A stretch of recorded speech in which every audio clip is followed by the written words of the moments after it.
welcome to our 100 tips as usual.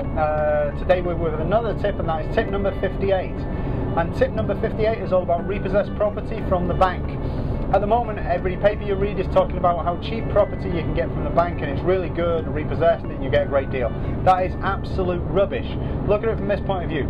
The banks lent 100% to 120% of value during the good years. So let's assume a value of 200,000. They lent between 200 and 240,000 to the person who owned the house.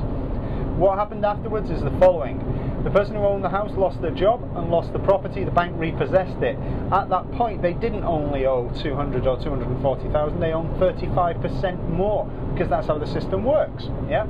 So maybe they owe 300,000, and they owe 300,000, and the bank takes it to auction and doesn't sell it.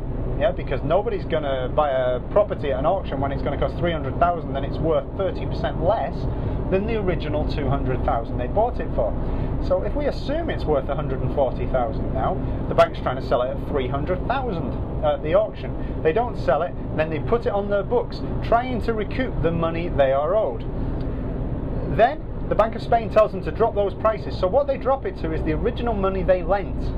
And the original money they lent might be 200 to 250,000, so it's still not cheap. And then when you go into the bank and ask to look at their repossessed property stock, you go in and you offer 20-25% less, and you still don't get down to the current market value. Yeah. So very, very rarely does something come up through the banks that is really, really good value at the moment. And the reason is very simple.